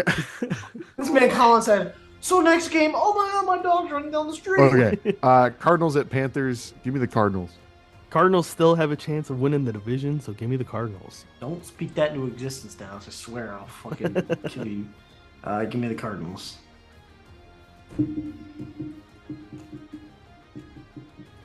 I want to go Panthers. I'm not gonna lie. I kind of did too. I just feel like it's such a sneaky they can win. It's at home for them. Yeah, because Bryce Young's starting. He's a fucking beast. All right, give me the Cardinals. Right. He's played great. Leave him alone. Yeah, he played really good against that bad Cowboys secondary last week. Yeah, it's because Micah Parsons was eating his asshole. Rams at Jets. Give me the Rams. The Jets have not won a game in MetLife since January 7th. Give me the Rams. Give me the Jets. The Jets and the Giants are both winless at MetLife this year. That's fucking what crazy. The fuck is going on? Burn that stadium to the ground. I was gonna say you might need a new stadium at this point. Yeah. Oh. What they get for playing in New Jersey? Yeah. Did you make a pick? No, he did not. I already did. I said Jets. Well, I didn't fucking hear you. Well, listen. Maybe talk a little fucking louder. This is gonna be the last time we get to see fucking Matthew Stafford beat the shit out of an Aaron Rodgers-led team. Let's go Rams. Because he did so much of that while he was in Detroit. He did it. Yeah, he absolutely did that. He did it sometime. He did it sometime. He was actually undefeated against Green Bay. Only Jared Goff could beat freaking the Packers. Yeah. Eagles at Commanders. I think this one could be kind of close, pretty late, but given how the Commanders collapsed against the Saints, against their like third string quarterback, I don't think it's going to stay that way. So I'm going to go Eagles. Backtracking, Aaron Rodgers is 13-4 against Matthew Stafford. Okay, does that have anything to do with this pick? I'm going to go with the Eagles. Does that have anything? Thank you. I'm going to go Washington. Yeah, I think the Eagles are going to win, but I'm going to pick Washington just because we need the Eagles to fucking lose. So give me Washington. Yeah. I'm on the Lions. Will still not get any help bandwagon. Yeah, I was going to say the Lions are going to have to just do it themselves. I've already come to terms with that. This is the week it's going to start, guys. Who do the Vikings play? The Seahawks. Ooh, this is the week. This is the week. Gino's hurt. This is not the week. Sam Howell is not leading. Sam Howell even worse. I hate to tell you, Donnie, but you're going to be a Packers fan next week because the only chance is the Vikings. I was going to bring it up at some point. The Vikings go to Lambeau. I'm going to have to swallow every ounce of pride I have and root for Jordan fucking Love. I don't want to. I'm not. You should have seen this man. If they drop that next week, though, that's going to make Monday Night Football a lot less stressful. Yeah. You should have seen this man fucking when we went to the Packers game. The Lions scored, and he was like, "Let's go." Gosh, I hate the Packers. It's like, bro, what? The Lions scored. Like this man, Marshall's cousin. He did say hi to Jordan Love. Jordan Love flipped him off, and he let that happen. So he's forever Jordan Love's. Marshall. Was it your cousin that brought her boyfriend? Was that what it was to you? Yeah, this kid was so. I felt kind of bad. This kid was so nice. He was wearing a Jordan Love's jersey, and I was outright an asshole to this kid for about 5 to 6 hours straight. And a part of me feels bad, but a part of me is like, you shouldn't. Part of you should feel bad because I told you that he totaled his car the day before that, and you still picked on him the entire time. Oh, bro was basically a Make-A-Wish. Hold on. Okay, let's slow down there. I did not know about that until the day after. So Marshall called me. He's like, "Hey, that guy you met yesterday, the Packers fan, can you cut all this out and we stop putting? He got into a fucking car wreck and totaled his car before the game. Okay, so Browns at Bengals. Give me Go fuck yourself, Marshall. Browns at Bengals.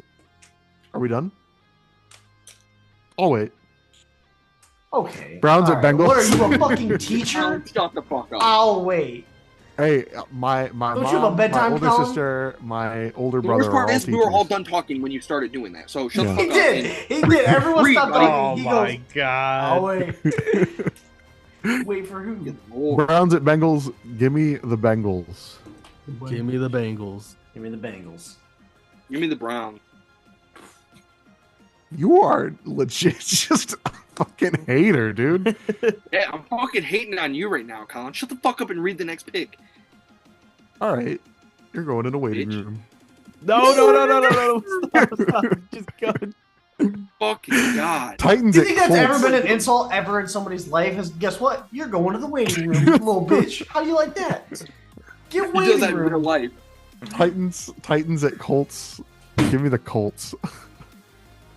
I am also going to go with the Colts. 50 fucking episodes of this. This is fucking wild.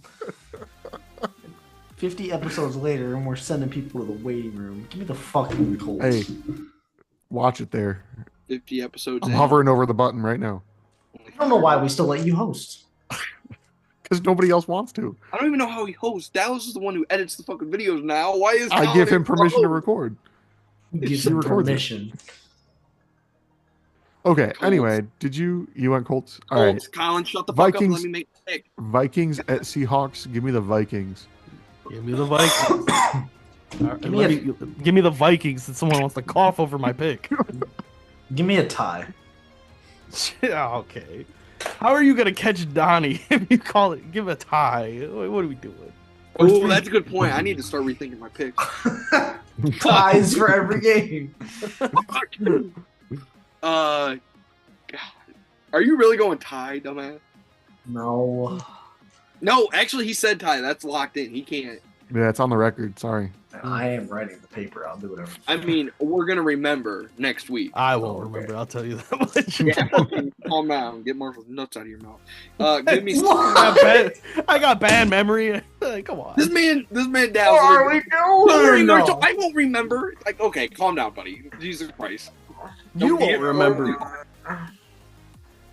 Good Give lord. me Seattle. The Lions finally get fucking help this week. Give me Seattle.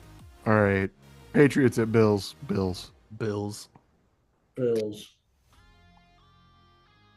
Patriot. They're Bills.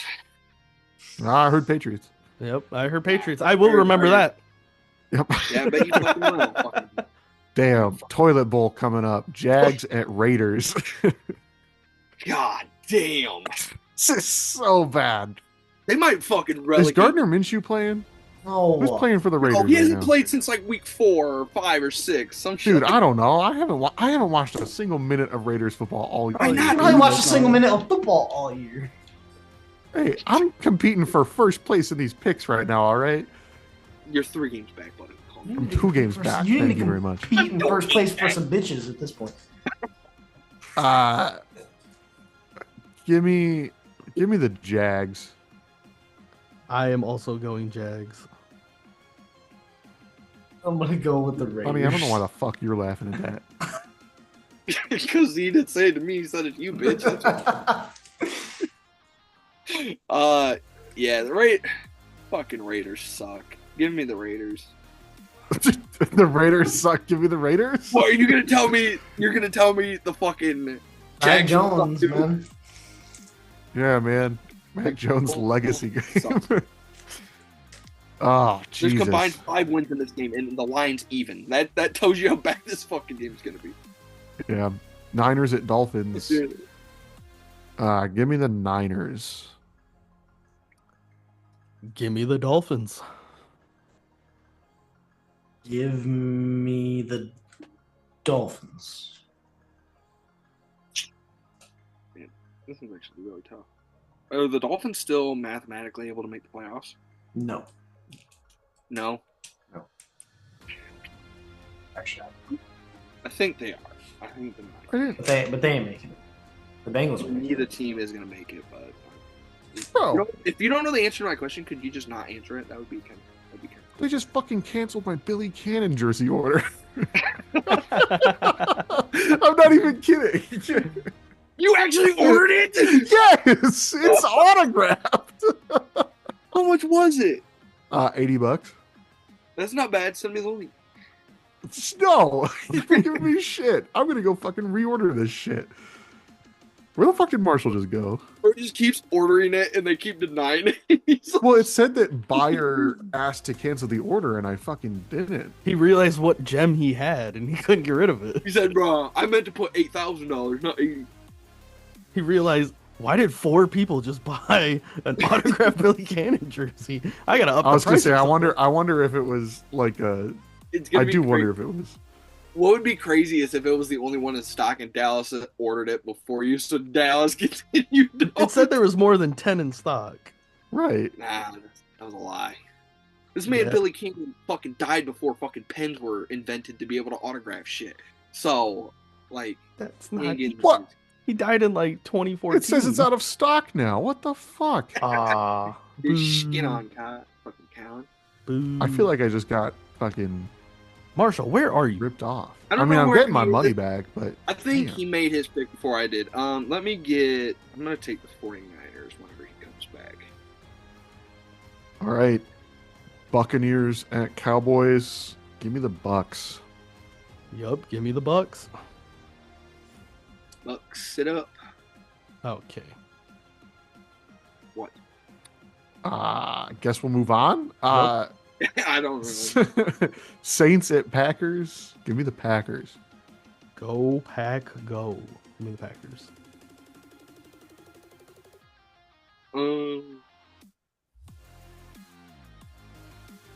Is it in? God, it's in Lambeau. Fuck. It's getting cold, man.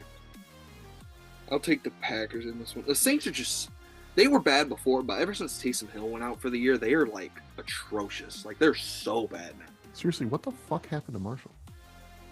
I just messaged him. That's what took me a second. I was told him to get the fuck back in here. What are we doing? I literally I've been here the whole time I heard every pick. I just needed to take a breather after I heard that a Billy Cannon jersey order got canceled. I couldn't. Sean actually broke down. Is that a stock? I'm actually kind of pissed off. I was kind of excited. I'm not even lying. I literally backed away from the desk and just sat in my chair. Because it's Billy Cannon. Yep, and I'm taking again. Why were you excited? No, come back. Bro, make your pick. I cannot deal with this. I already made my picks. You guys will never know. That's what we get for bringing up Billy Cannon in the middle of an episode. Who'd you pick? Bucks or Cowboys? I picked Bowling Green and Amir Abdullah to win both games. All right. Okay, cool. kick him. I'm done. Hey. All Can right, we all recognize who scored happy? who took Amir Abdullah anytime touchdown score? I don't give a fuck, Marshall. Shut up. Happy episode 50. I'm peacing out. Oh, you don't want to hear the Hall of Fame? Nah, I'll watch it later. No, you won't. No, he No. won't. No, he absolutely will not. Such a liar. Colin, you got to be a part of this. No, I gotta go to bed. Give us at actually. least 7 To be minutes. fair, the real people stick around. The guys they put the most in. Hey, Billy The guys Cannon who would. would- Hey, Billy Cannon would be ashamed of it. The guys who are actually hosts and like put out episodes, they would stick around. What the fuck? What? I gotta bring Marshall back in. I have the power. He gave me the power to bring it back.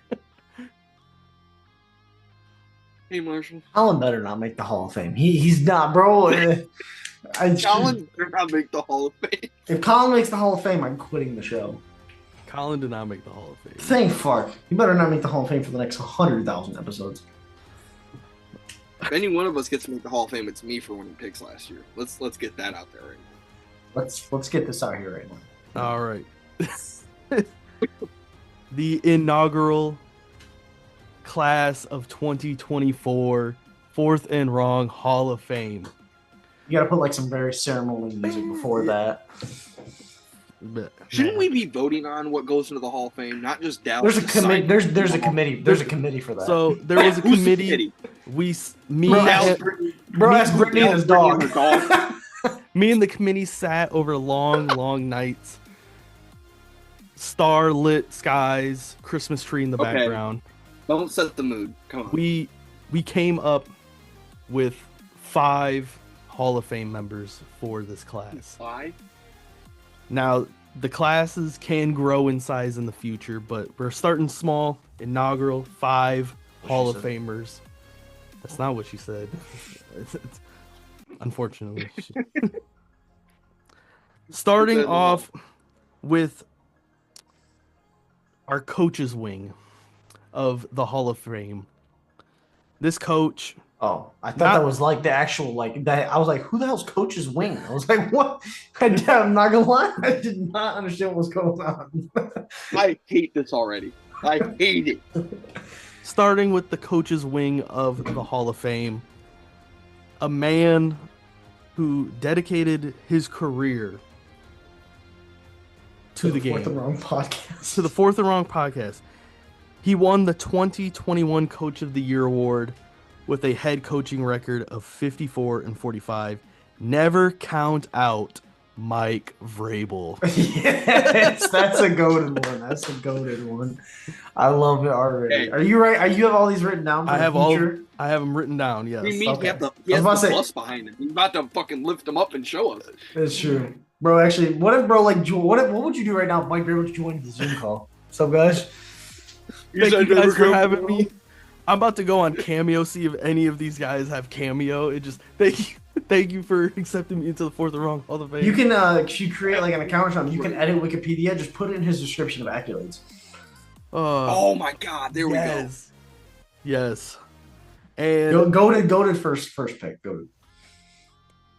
So I feel like we also had to add one more coach to the coach's wing. This coach was a staple last year Rick Weiss. for the podcast.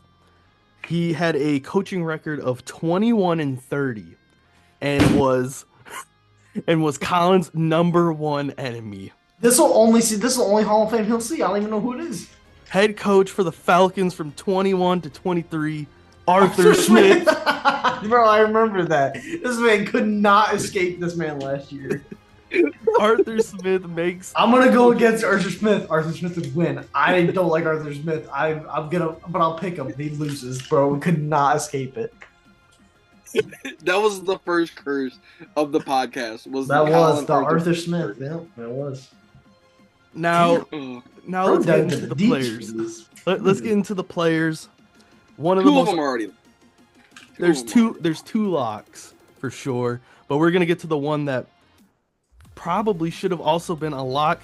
He is a one-time NFL champion, a 3-time MVP, 8-time first-team All-Pro. He is the rushing leader 8 times, rushing TD leader 5 times, and your 1958 scoring leader. Give it up for Jim Brown. Yes, Jim Brown. As soon as you started saying it, I was like, wait, there was a lot of Jim Brown mentions in the. You're saying he shouldn't have been the lock? He was one of the 2 locks I was thinking of. No, I'm saying I was thinking somebody else. No, I'm saying to Dallas. Dallas said this guy also should have been. Well, these other guys were locked in. Former Super Bowl champion and Super Bowl MVP, a 2-time Offensive Player of the Year winner, 1-time All-Pro, 7-time passing yard leader, 4-time passing touchdown leader, with 5,000-yard passing seasons. The one and only Drew Brees. Lord. I love Drew Brees. Drew Brees was so amazing. Already knew who that one was. Yeah, I forgot about Drew Brees. He's also up there. And lastly, our headliner. But definitely least. Let's go! Our headliner, whose jersey just sold out from sale. going to be in the rafters, literally. He was the 1959 Heisman winner for LSU. He is a 3-time AFL champion, a 2-time AFL MVP, 2-time first-team All-Pro, and the 1961 rushing yard leader. Ladies and gentlemen, the first pick of the 1960 draft class and your inaugural headliner for the class of 2024 for the Fourth and Wrong podcast, Billy Cannon. Billy.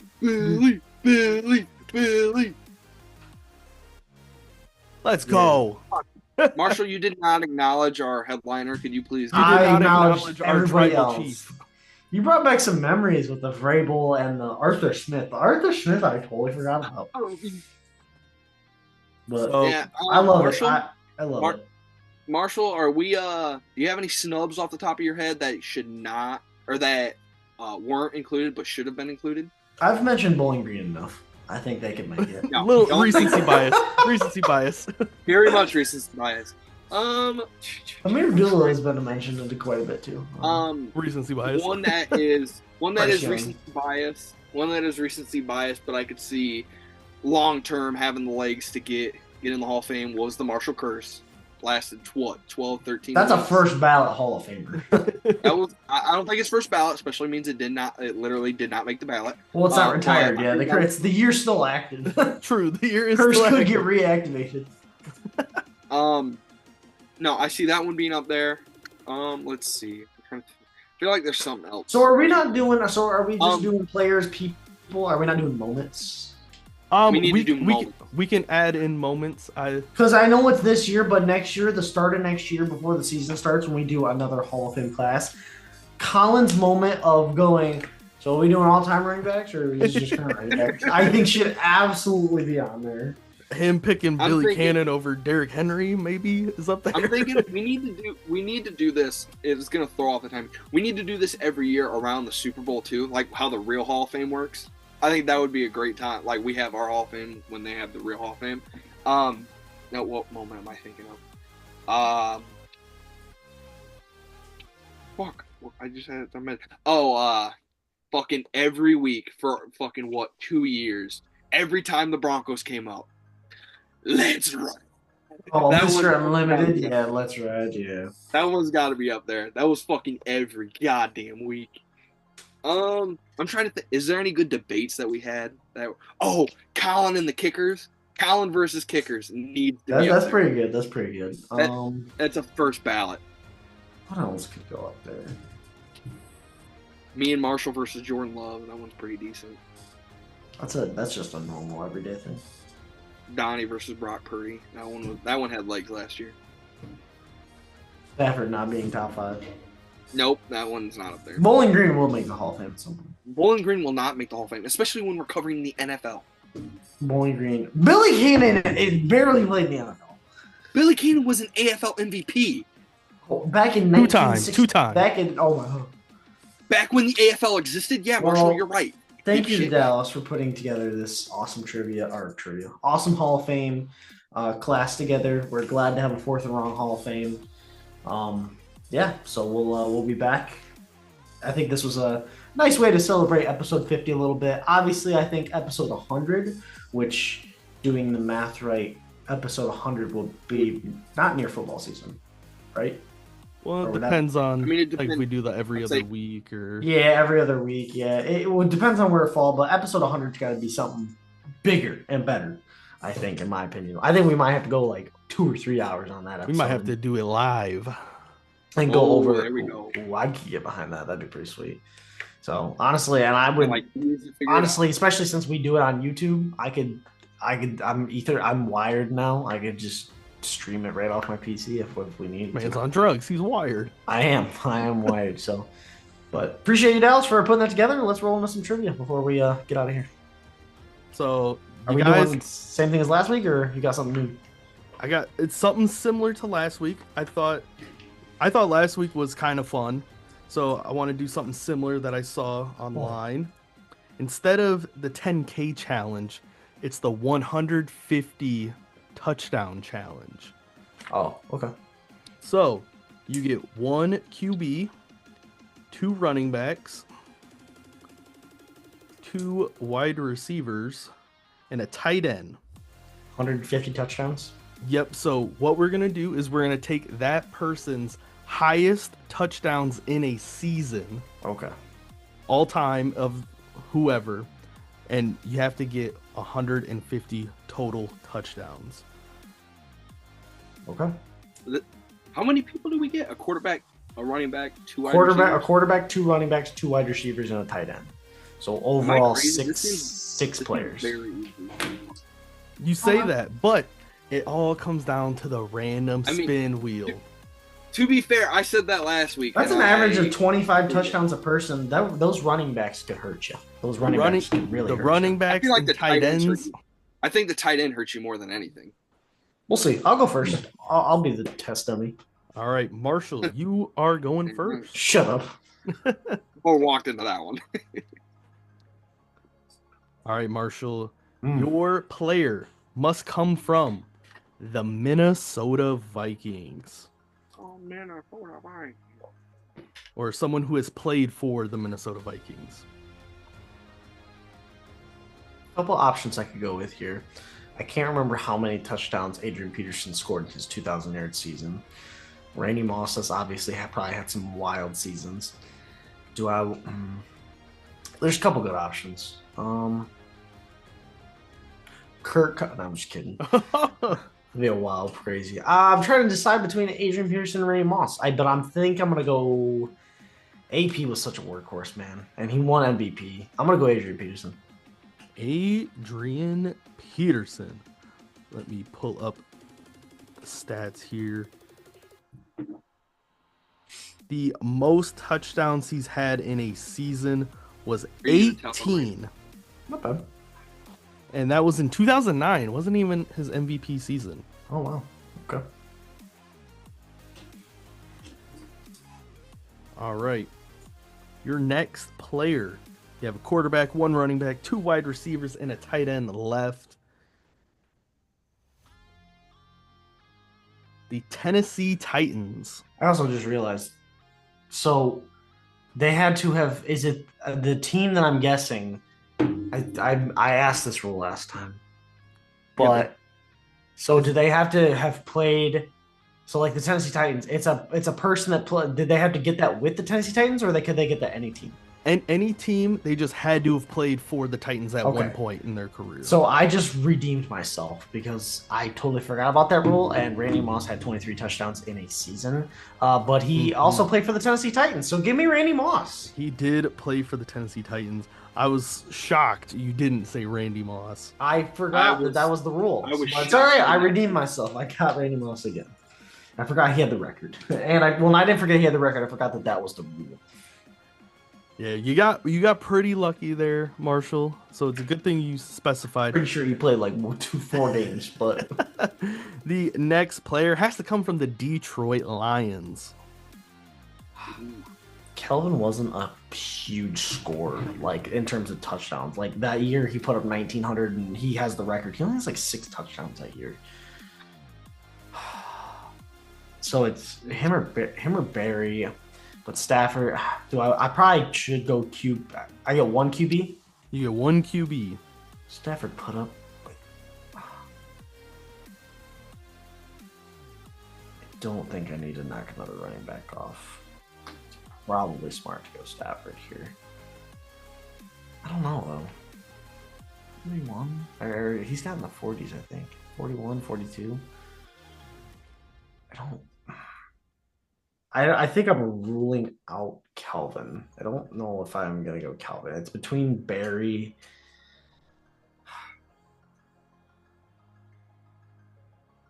I'm going to go with Barry Sanders. Barry Sanders. The greatest Lion of all time. I think we can all agree on that. Had 16. Okay. It's not bad. I need a big quarterback because I'm way under the average right now. That's the difficulty of this. But if I challenge. can pull on Mahomes on 50 touchdowns or Colts or Broncos. Your next player, wow, comes from the Raiders. It was so. Oh, got me excited. It was so close to the Colts. I thought it was landing on the Colts. Gosh. It was so close. So I got a wide receiver and a tight end and a quarterback. If you know ball, there's a wide receiver. Or a tight end, honestly. Don't give him a hint. Wide receiver, tight end. I'm just saying quarterback ain't the option. No, it ain't. Quarterback could be the option. I don't think Rich Gannon threw more than 12 touchdowns in his MVP season. Through a technicality. Give me Jerry Rice. He knows ball. Jerry Rice. 22. Ugh.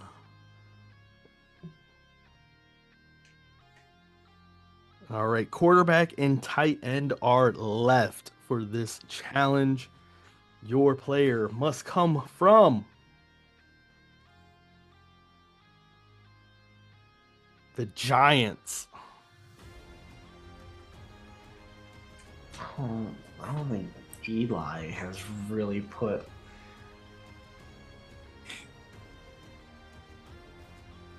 I don't know. Let me think of some tight ends, man.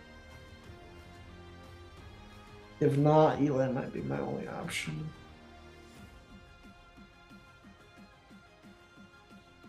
You have some decent tight end options. Yeah, I know there's. If you think about it.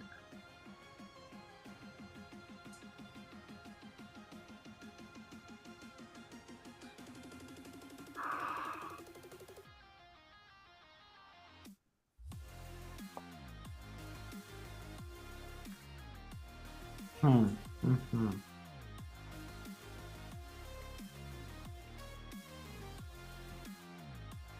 You think wrong, Marshall.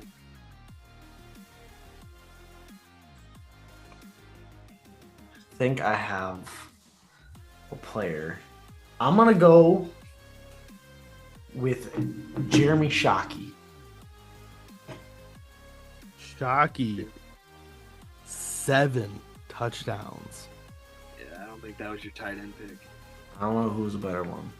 I had a tight end. I don't know if I can say it. And your quarterback, the final position left.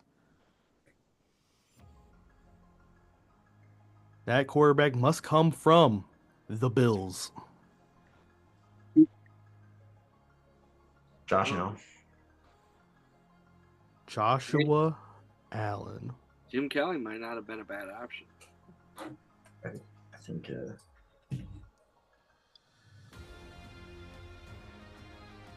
All right, stand by. I think Josh Allen's best full year so far is to be like 35. I don't think it's in the 40s. All right, so let me add these up. I definitely did not get it, but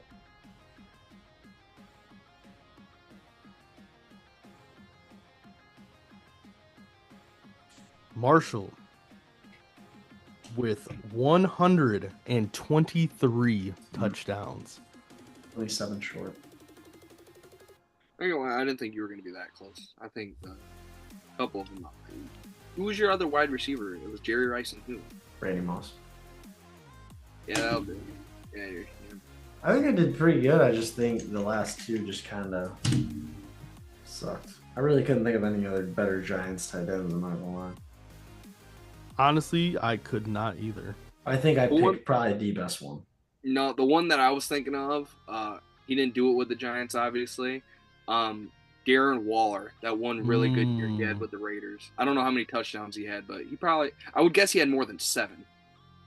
I forget that he played for the Giants. He had 9, so that would have been a little bit better, but not game breaking. Maybe I have to lower the 150 little bit. Well, let Donnie go. We'll see though. Man said, "All right, we're gonna lower it down to 100." Did you do the math to see like what the record, like if you want each record, like what it would be? Well, see if it's even possible. It is because like Allen had 37 touchdowns. I think the record's 55. So there's 20. There's a gap of 20 right there, and Marshall's only off by. Well, so then much. Marshall he got both the wide receiver records. He did. He wasn't even close to the running back record. You probably have to lower it, but at this point, let's just see who can get. Yep, we'll see it through. Because I just looked it up. If you got Peyton Manning's record of 55, you got 2 running backs with 20 touchdowns apiece, 2 wide receivers with 23 touchdowns apiece, which is the record, and a tight end with 10. That's 151. It's doable. Well, I think only one wide receiver has 23. I think Randy Moss is 23. So it is really hard, but I just want to see who can get higher. I want to see if Donnie can do better. All right, starting off here, Donnie, you got quarterback, 2 running backs, 2 wide receivers, and a tight end. A player who must have played for the Bears. Fuck. Go quarterback. That's literally the worst team you could get. Fuck. Yeah, that is a bad team. That is pretty bad. I only have 2. Well, any ever play for the Bears? He's got 2 phones. Oh, there's a sneaky pull out here. I don't know if he's gonna pull it. There's a couple sneaky pulls, but like the first one that came to my mind. I don't think came to your mind. I think it was too different.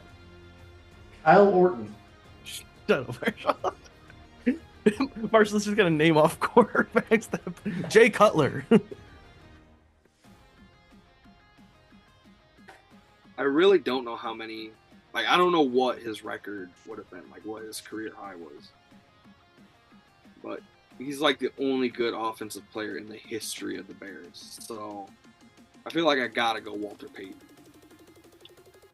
Walter Payton, let me. It's probably only like 16, but I feel like there's nobody else. Walter Payton, highest was 14. That's a killer. Oh my gosh. The only Now, other sneaky pull I could think of was. Oh, go ahead. I was thinking Keenan Allen last year. I think he had a shit ton of touchdowns either last year or the year before. My first thought was David Montgomery. His highest was 13. But I think his is only like how much? 13. So it wasn't too far off. Yeah, it's nothing crazy. All right. You got You one. would have been smart not to go for Keenan Allen. His highest touchdown of the year is 8. Yeah. All right. Next up, we got the Cardinals. Yikes. This man is not getting good teams. QB, running back, he does have and a tight end. some options. I feel like I have 2 options, and neither of them are great. Todd Heap. I think he did. Good fucking lord, man. Man, it's getting shafted. Dude, is it bad? Like, one of my first thoughts is like fucking Trey McBride from last year. Like, that's not my guess, but like that's what my mind's going to. Because at least then I'm burning a position that's not like great.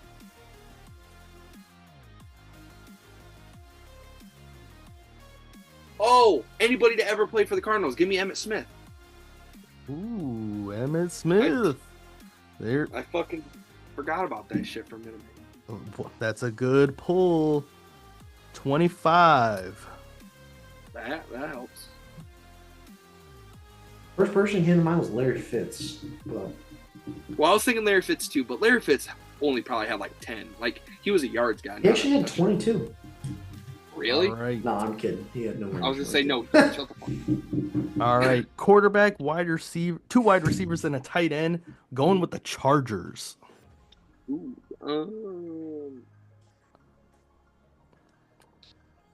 I feel like this one's pretty easy. It has to be Antonio Gates. I think he is one of the best tight ends to score touchdowns. As options, he's got 12. Yeah, that feels pretty good for a tight end. Only person better has got to be like Jimmy Graham or Gronk, honestly. So what? He's got 1 running back, 1 wide receiver, and a quarterback left? He's got a quarterback and 2 wide receivers. Oh, 2 wide Next up, we got the Falcons.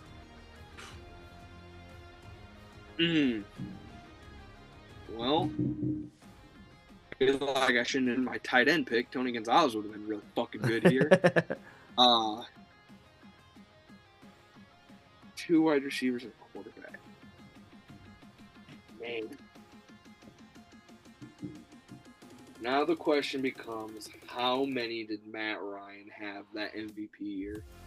Versus like, because it's not Julio. Julio's not the guy to pick. Fucking like Roddy White, like whatever Roddy White did in his career. What y'all know about Mohamed Sanu?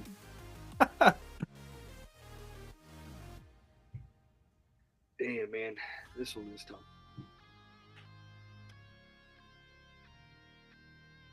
I'm trying to think of any old guys that like played for the Falcons for a year, but I can't think of any good players that just went to the Falcons on a one-off. I'm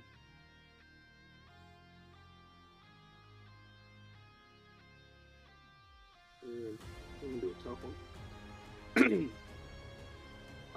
I think Matt Ryan only ever got up to like 37, so I'm gonna hold out hope that I can get somebody higher. I'm just gonna go with a wide receiver. God,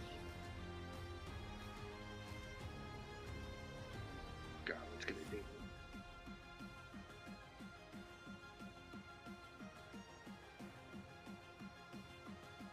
Fuck, this one's tough.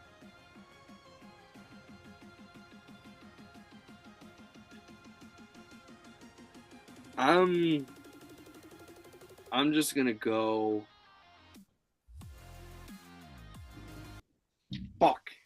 I'm gonna go Roddy White, but I'm not happy about it. I just feel like I gotta save the quarterback. And I don't think Julio has the most. So I looked it up. Julio's like Calvin. He never got a lot of touchdowns. So I looked it up. Julio's highest season was 10. Roddy White, highest I'd have been happy with it. is 11. Oh, there you go. So I looked up, now, before we move on, Matt Ryan's 2016 season, he had 38 touchdowns. It's like, okay, that's what I thought. Well, where did a majority of his touchdowns go? 1, 2, 3, 4, 5, 6, 7, 8, 9, 10, 11, 12, 13, 14 players caught a touchdown pass that year. Julio had 6, Muhammad Sanu had 4, Taylor Gabriel had 6, and then a bunch of people got like 2, 3, 2, 4. It's like, well, that was back when they had those 2 good running backs that would come out of the backfield, so I assume they each had a couple. Tevin Coleman and Devontae Freeman. I should have went Matt Ryan, but I guess 11's not awful. All right. We have a quarterback and wide receiver remaining. Give me the fucking Patriots. Oh, my God. Give him the Browns. Jets, Jets. Fuck! Hey, Joe Namath wasn't bad. Okay. This is... Now I'm putting another spot. I feel like there's only 2 guys you can go with. Yep. It's either got to be Aaron or it's got to be Devontae. And it's like I know Aaron hit like 42. So it's like, do I just take a complete gamble to get the Colts, Patriots, or Chiefs?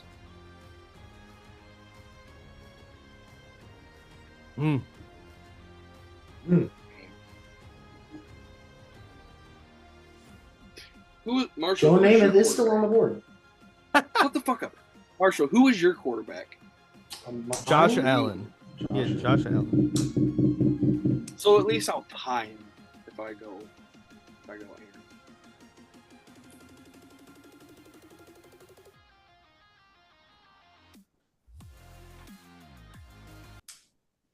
Fuck it. I'll be risky. I'll save the quarterback. Let me just go Devontae Adams. Ooh. To be fair, I know Devontae Adams. Both were really fucking good. It's more risky, but like if I get a good quarterback, I feel like I'm pretty close to 150. I will say Devontae Adams with 18. And then Aaron Rodgers had 48 in a season. 48? I saw. No, he had. I swear I saw 45. I thought it was 42. I thought his highest was 42. Damn, I should have went Aaron. Yep, that fucked me. Ain't no way I risked that. Yeah. Oh no, it was 48. I missed it. 2020. Yep.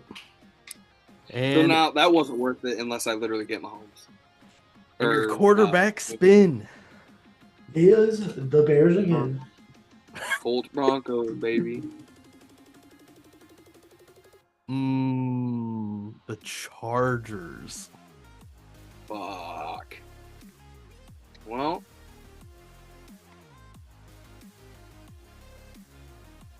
Fuck. Okay. I feel like I've got 3 options realistically, I think.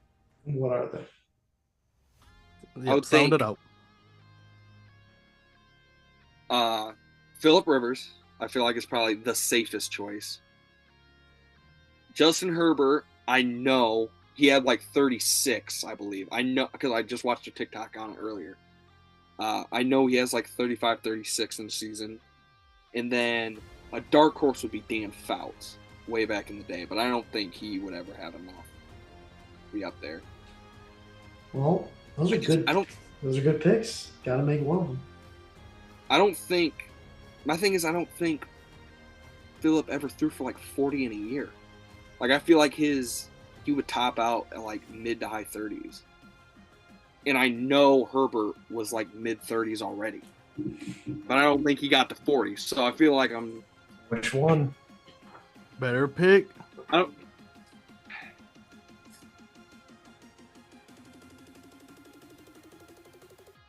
Marshall, I want no reaction off of what. You're getting a reaction. No, not from you. Not from you. Oh, you're getting one. Well, don't say anything. Oh, I will. No, don't. Oh, you guys think I forgot that Drew Brees played for the Chargers? No, I'm just waiting. I'm waiting. Because I did forget that Drew Brees played for the Chargers. Yeah, we Yeah, definitely I- knew that. We definitely When you knew guys that. started when you doing said this three, shit, when you guys started doing this shit, I was like, Marshall was forget- giving away. He was like, "Oh yeah, who you picking? Who you picking?" well, I wouldn't have done it. I wouldn't have realized unless you said reaction. When you said reaction, I was like, what am I forgetting? That would have been like so crazy reaction wise. Yeah, all my guys were solid options. But It comes Fuck, full fuck circle. this man Marshall literally said, "Those are good three options, Donnie. You should pick between those three." because I What wanted did you to you do? pick quickly before you thought about it. You're an asshole. Give me Drew Brees. Come Well, on. little did you know, Philip Rivers had 50 in a year, so actually he had better. I'm just kidding. Sorry. Yeah, okay, yeah. So- yeah, sure. The podcast comes full circle because Drew Brees not only had 46 touchdowns in a season, he helped Donnie win with 126 total touchdowns, 3 more than what Marshall got. Let's go. He cheated. There we go. He Drew cheated. Brees Hall. I saw this man. Oh wait, I forgot Drew Brees. Colin texted him. He said, "Yeah, bro, don't forget about Drew Brees." Don't forget. Hey, I know I'm not a part of trivia, but you gotta say Drew Brees at one point. At one point, I did look up when you were going, Marshall. You said you got the Lions and you still had tight ends available. And I was thinking, I was like, tight end for the Eric Lions might not Ebron. be that good. That was my first thought, unfortunately. You know, But when I got Random Lions, second thought, my first thought when I got Lions, I'm not even kidding you, was Amir Abdullah, but I think I had better options on the board. I would say so. No, I was thinking, you guys remember Joseph Fourier, the Lions Oh tight my end? god! Remember that year he had like 10 touchdowns? He had like no receiving yards, but he just caught touchdowns. I remember that year, so I looked that up. He only had 7 that year. Actually, Sam Laporta is the Lions' 10, receiving touchdowns record by a tight end. I did not think. He had 10 last year, and that already set the record. But yeah, that was good trivia. All right. So how do we think 150 is too high? Should we lower it like 140? I'd say like 130, 135. I'd say like 50. 50. Period. 50. Because what's the Well, you guys So don't want to for- sit here and listen to this. We'll talk about this off camera. As you, thank you guys for watching episode 50. We appreciate you guys for watching 50 episodes. We'll see you, hopefully for 50 more. We'll keep doing this as long as football's around, and there's a lot that's happened in the last year and a couple months. So we've been kind of starting this ever since the Lions have really took off. I mean, obviously the biggest start of it was the end of 2022. And I think that was what kind of sparked us. Like, we need to do a podcast. Like, the Lions at the end of 2022 beat the Packers, so let's start a podcast. And we did. And we're really enjoying it. So we appreciate you guys for watching. We'll see you guys in the next episode. Peace.